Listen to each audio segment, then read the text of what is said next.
법원이 하루 1억 원짜리 망치를 내려쳤습니다. 삼성전자 노조는 입장문 한 줄로 그 망치를 받아쳤습니다.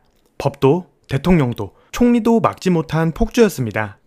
그런데 바로 그 시각 평택 임원실에서는 아무도 그 싸움을 보고 있지 않았습니다. 2026년 5월 18일 법원이 이행강제금 인용 결정을 내린 오전, 평택 DS 부문 임원실에서는 결재안 건이 조용히 통과되었습니다. 5만 노조원의 미래가 담긴 문서였습니다. 그 문서에는 임금 협상 내용이 없었습니다. 단 하나, 일정 변경만 있었습니다.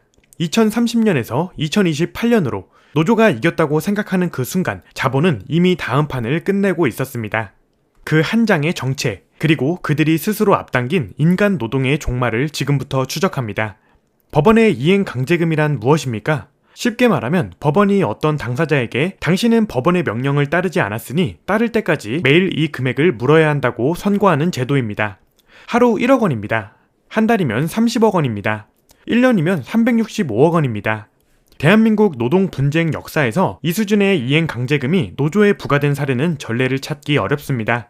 그만큼 이번 결정은 이례적이었고 법원이 이 사안을 단순한 노동쟁의가 아닌 법치질서 전반의 문제로 인식하고 있다는 신호였습니다. 그러나 전국 삼성전자 노동조합은 흔들리지 않았습니다. 더 정확히 말하면 흔들리는 모습을 보이지 않았습니다. 이것이 용기입니까? 이것이 원칙입니까? 아니면 이것은 전략입니까? 세 가지 해석 모두 틀리지 않았습니다. 그러나 이 채널이 주목하는 것은 노조의 심리가 아닙니다. 이 채널이 추적하는 것은 그 입장문 한 줄이 발표된 시각, 평택 캠퍼스 DS 부문 임원실에서 어떤 종류의 대화가 오갔느냐 하는 것입니다.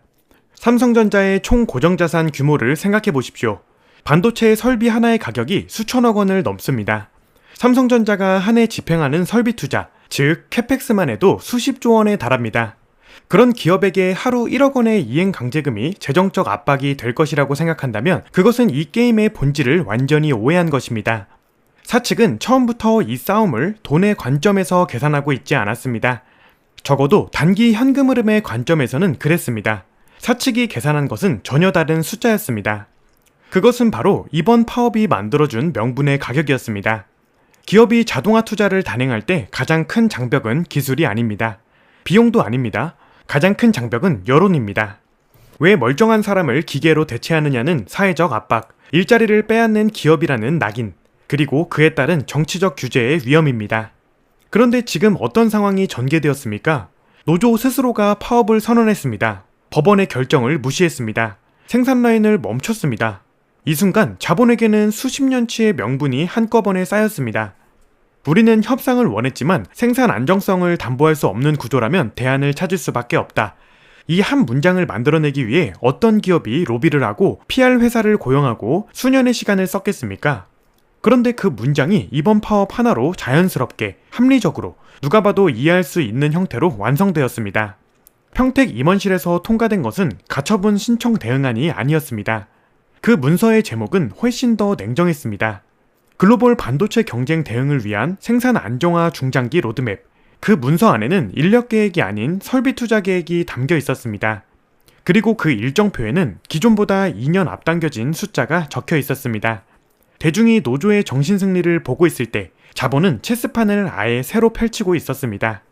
숫자부터 시작합니다. 삼성전자 DS 부문, 즉 반도체 사업부 소속 직원의 평균 연봉은 1억 2천만 원 수준입니다. 이것이 기본급과 각종 수당을 합산한 수치입니다. 여기에 성과급이 더해집니다. 반도체 슈퍼사이클이 돌아온 해에는 OPI, 즉 목표 달성 장려금과 초과 이익 성과급이 합산되어 일부 직군에서는 연간 5억 원 안팎의 총 보수가 지급되었다는 사실이 금융시장 데이터를 통해 확인됩니다. 이 수치를 들으면 무슨 생각이 드십니까? 이들은 대한민국 임금 분포의 최상위 1%에 속하는 사람들입니다. 그런데 이들이 요구한 것은 무엇이었습니까? 영업이익의 15%를 성과급으로 명분화하라는 것이었습니다. 자동으로, 계약 조건으로, 경영진의 재량이 개입할 여지 없이 회사가 돈을 벌면 그 돈의 15%는 반드시 우리에게 돌아와야 한다는 구조를 법제화하라는 것이었습니다. 이것이 어떤 의미를 가지는지 냉정하게 따져보아야 합니다. 기업의 영업이익은 단순히 임직원의 노력만으로 만들어지지 않습니다. 반도체 산업의 특성상 이익의 상당 부분은 글로벌 수급 사이클, 달러 환율, 경쟁사의 설비 화재나 지진 같은 외생 변수에 의해 결정됩니다. 2024년 삼성전자의 반도체 부문이 수십조 원의 영업이익을 기록했다면 그것이 순전히 현재 재직 중인 직원들의 초과 노동 때문이었습니까? 아니면 수십 년 전에 이 산업에 베팅한 자본가들의 선택과 그 자본을 댄 수백만 명의 주주들이 감내한 리스크 때문이었습니까? 이 질문에 정직하게 답하지 않으면 영업이익 15% 명문화 요구는 구조적 분석이 불가능합니다. 여기에 더 심각한 문제가 있습니다. 그것은 삼성전자 안에서조차 이 파업이 모든 직원의 지지를 받지 못했다는 사실입니다.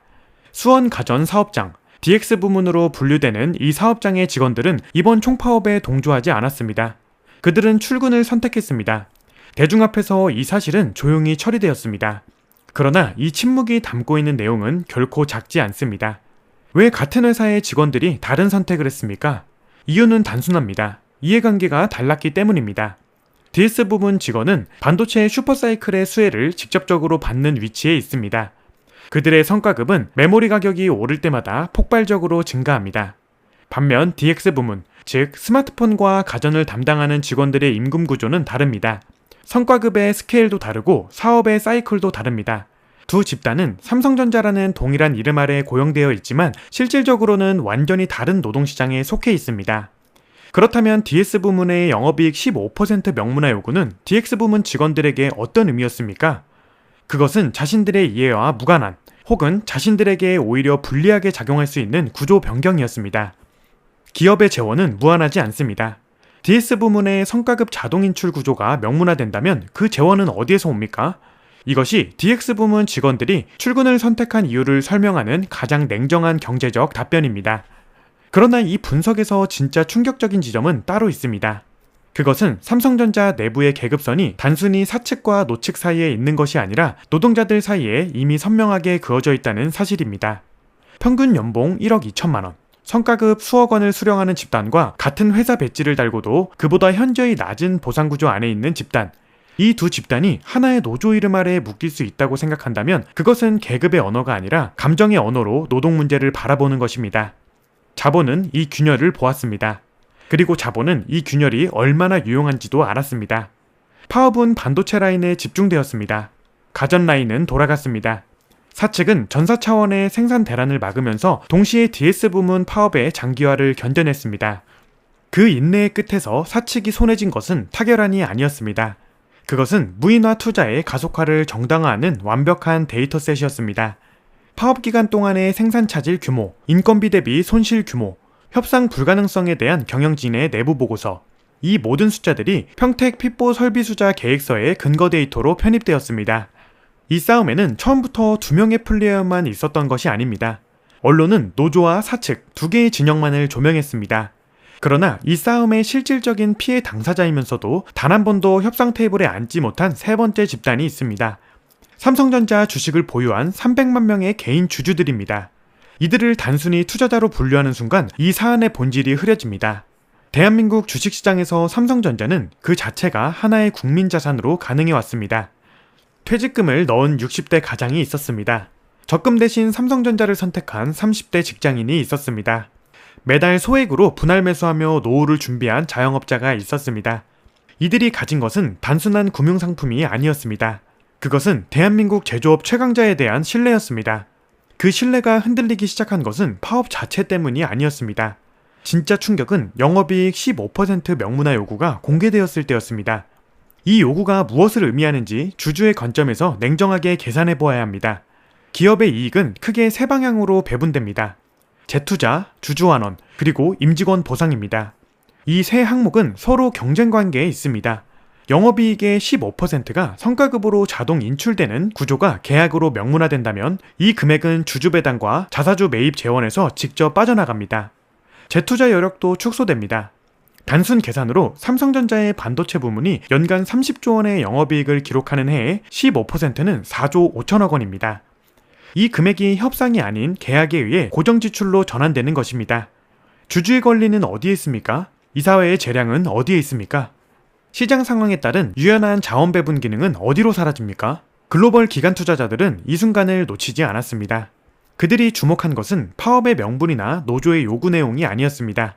그들이 주목한 것은 이 기업의 지배 구조가 얼마나 예측 가능하고 안정적인가 하는 문제였습니다. 영업이익의 고정 비율을 특정 집단에 자동 배분하는 계약 구조는 기업 지배구조 평가에서 대형 적신호로 분류됩니다. 이것은 경영진의 자본 배분 권한을 구조적으로 제한하기 때문입니다. 이 지점에서 대만 TSMC와의 비교는 피할 수 없습니다. TSMC에는 노조가 없습니다. 더 정확히 말하면 TSMC의 생산직 핵심 인력은 철저한 역량 기반 보상 체계 안에서 운용되며 집단적 단체 협상보다는 개인 계약과 내부 경쟁 구조를 통해 동기를 부여받습니다. 그 결과는 숫자로 증명되었습니다. TSMC의 시가총액은 삼성전자를 이미 2배 이상 앞질렀습니다. 글로벌 파운드리 시장 점유율에서의 격차는 매 분기 확대되고 있습니다. 글로벌 큰손들은 이 두 기업을 비교할 때 단순히 기술력만을 보지 않습니다. 그들은 이 기업이 10년 뒤에도 예측 가능한 방식으로 자본을 운용할 수 있는가를 봅니다. 그 시선 안에서 삼성전자의 이번 파업은 무엇을 의미했습니까? 그것은 기술 리스크가 아니라 거버넌스 리스크, 즉 지배구조 불안정성의 증거로 기록되었습니다. 그리고 그 기록은 투자 등급 평가 모델 안에 조용히 입력되었습니다. 300만 개인 주주들이 주가 하락으로 입은 평가 손실의 일부는 이렇게 만들어진 것입니다. 노조는 사측과 싸웠습니다. 그러나 그 전선의 가장 먼 곳에서 가장 많은 손실을 입은 것은 그 싸움과 아무런 관계도 없었던 수백만 명의 소액 주주들이었습니다. 파업이 진행되는 동안 한 가지 기이한 현상이 시장에서 관찰되었습니다. 외국계 글로벌 투자은행들이 삼성전자의 목표 주가를 잇따라 상향 조정했습니다. 일부 기관은 50만원 안팎의 목표가를 제시했습니다. 언론은 이것을 단순히 반도체 업황 회복에 대한 긍정적 전망으로 해석했습니다. 그러나 그 해석은 절반만 맞았습니다. 이 기관들은 무엇을 보았습니까? 파업으로 인한 생산 차질을 보았습니까? 이행 강제금 결정을 보았습니까? 노사협상의 장기화를 보았습니까? 물론 그것도 보았습니다. 그러나 그것이 목표 주가 상향의 근거가 되지는 않습니다. 그들이 실질적으로 분석한 데이터는 전혀 다른 종류의 숫자였습니다. 그것은 삼성전자의 캐펙 집행 내역서였습니다. 캐펙, 즉 자본적 지출은 기업이 미래를 위해 현재 어디에 돈을 쓰고 있는지를 보여주는 가장 정직한 지표입니다. 영업이익은 조작될 수 있습니다. 매출은 분기별로 왜곡될 수 있습니다. 그러나 캐펙은 거짓말을 하지 않습니다. 기업이 특정 분야의 설비에 수조 원을 투입하기로 결정했다면 그것은 그 방향으로 최소 5년에서 10년의 전략적 베팅을 걸었다는 선언입니다. 삼성전자의 최근 캐펙 집행 내역에서 글로벌 기관들이 주목한 항목이 있었습니다. 디지털 트윈 인프라 구축, 협동 로봇 및 자율이동 로봇 도입 가속화, 그리고 에이전틱 AI 기반의 공정 자동화 시스템 전환입니다. 이 세 가지 항목은 하나의 공통된 방향을 가리키고 있었습니다. 인간 노동력의 변수를 시스템에서 제거하는 것입니다. 디지털 트윈은 무엇입니까? 실제 공장의 물리적 환경을 가상 공간에 완벽하게 복제하고 그 가상 환경에서 모든 공정을 시뮬레이션하고 최적화한 뒤 그 결과를 실제 라인에 즉각 반영하는 기술입니다. 이 시스템이 완성되면 공정 최적화를 위해 수십 명의 엔지니어가 24시간 교대로 모니터링하던 업무 대부분이 알고리즘으로 대체됩니다. 인간이 필요한 영역은 시스템을 유지하고 예외를 처리하는 극소수의 고승련 포지션으로 압축됩니다. 협동 로봇과 자율이동 로봇은 이미 삼성전자 평택 라인에서 단계적으로 도입이 진행 중인 것으로 글로벌 반도체 산업 분석 데이터를 통해 확인됩니다. 이 로봇들은 과거의 산업용 로봇과 다릅니다. 과거의 로봇은 단일 반복 작업에 특화된 고정 설비였습니다. 협동 로봇은 인간과 같은 공간에서 작업하며 환경 변화에 실시간으로 적응하고 여러 종류의 작업을 유연하게 전환할 수 있습니다. 반도체 공정에서 인간만이 할 수 있다고 여겨졌던 미세조정 작업 영역까지 이 로봇들이 침범하기 시작했습니다. 에이전틱 AI는 이 모든 것의 최상위 레이어입니다. 에이전틱 AI란 단순히 주어진 명령을 수행하는 AI가 아닙니다.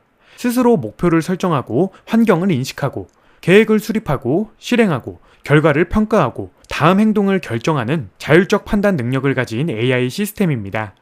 반도체 제조 공정에 이 시스템이 통합된다면 라인 관리자의 역할 상당 부분이 알고리즘으로 이전됩니다. 글로벌 투자은행들이 삼성전자의 목표 주가를 올린 것은 이 때문이었습니다. 그들은 파업을 악재로 보지 않습니다. 그들은 파업을 가속기로 보았습니다.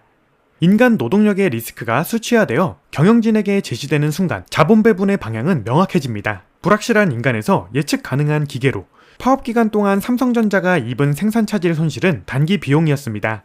그러나 그 손실이 촉발한 무인화 투자 가속화는 향후 수십 년의 고정비 구조를 근본적으로 바꿀 장기 자산이었습니다. 기관들은 그 장기 자산의 가치를 주가에 선반영하기 시작했습니다. 노조는 1억 원짜리 이행 강제금을 버텼다고 생각했습니다. 사측을 압박했다고 생각했습니다. 그러나 글로벌 자본의 계산기는 전혀 다른 숫자를 출력하고 있었습니다. 파업이 길어질수록 무이나의 명분은 강해졌습니다. 그리고 그 명분이 강해질수록 평택 피포의 인력 계약서에서 숫자는 줄어들고 있었습니다. 원래 계획은 2030년이었습니다. 평택 피포 캠퍼스의 무이나 전환 목표 시점은 공식적으로 2030년이었습니다. 삼성전자 내부의 중장기 생산 전략 문서에 그렇게 적혀 있었습니다. 5년의 시간이 있었습니다. 노조에게도, 현장 근로자들에게도, 대한민국 제조업 생태계 전체에게도 적응할 시간이었습니다. 그 숫자가 바뀌었습니다. 2028년입니다. 2년이 사라졌습니다. 이 일정 단축이 어디에서 비롯되었는지를 추적하면 이번 파업의 진짜 유산이 무엇인지 명확하게 보입니다. 경영진이 무이나 일정을 앞당기는 결정을 내리기 위해서는 3가지 조건이 충족되어야 합니다. 첫째, 기술적 준비가 충분해야 합니다. 둘째, 투자 재원이 확보되어야 합니다. 셋째, 그리고 가장 중요하게 그 결정을 정당화할 수 있는 명분이 있어야 합니다. 기술은 이미 준비되어 있었습니다. 재원은 반도체 업황 회복과 함께 회복되었습니다. 그리고 명분은 이번 파업이 완성시켜 주었습니다. 평택 피포는 삼성전자가 구축 중인 세계 최대 규모의 반도체 생산 단지입니다. 이 캠퍼스의 설계 철학은 기존 라인과 근본적으로 다릅니다. P1, P2, P3 라인이 인간과 기계가 공존하는 하이브리드 구조를 기반으로 설계되었다면 P4는 처음부터 인간의 개입을 최소화하는 것을 전제로 설계되었습니다. 클린룸 내부의 동선 설계, 자재 이송 시스템의 자동화 비율, 공정 제어 시스템의 알고리즘 의존도, 이 모든 것이 P3와 질적으로 다릅니다. 이 라인에 삼성전자가 자체 개발한 쿨루봇 시스템이 전면 배치될 예정입니다. 쿨루봇은 단순한 물류 로봇이 아닙니다. 반도체 웨이퍼의 이송부터 공정 간 품질 검사, 설비 이상 징후 감지, 긴급 상황 대응까지를 포괄하는 통합 자율 시스템입니다. 클린룸 환경에서 인간이 수행하던 작업 가운데 가장 상당 부분이 이 시스템의 운용 범위 안에 들어옵니다. 클린룸에 들어가기 위해 방진복을 입고 에어샤워를 통과하고 엄격한 위생 프로토콜을 준수해야 했던 수천 명의 현장 인력이 수행하던 역할이 먼지를 내지 않고 24시간 멈추지 않으며 성과급을 요구하지 않는 시스템으로 이전되는 것입니다. 여기에 에이전틱 AI가 결합됩니다. 앞서 설명했듯 에이전틱 AI는 스스로 판단하고 실행하는 자율 시스템입니다.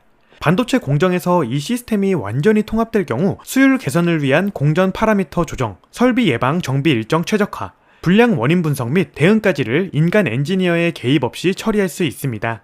글로벌 반도체 산업 분석 데이터에 따르면 이 수준의 AI 통합이 완성된 라인에서 필요한 현장 인력 규모는 기존 대비 60%에서 70%까지 감소하는 것으로 추산됩니다. 이것은 먼 미래의 시나리오가 아닙니다.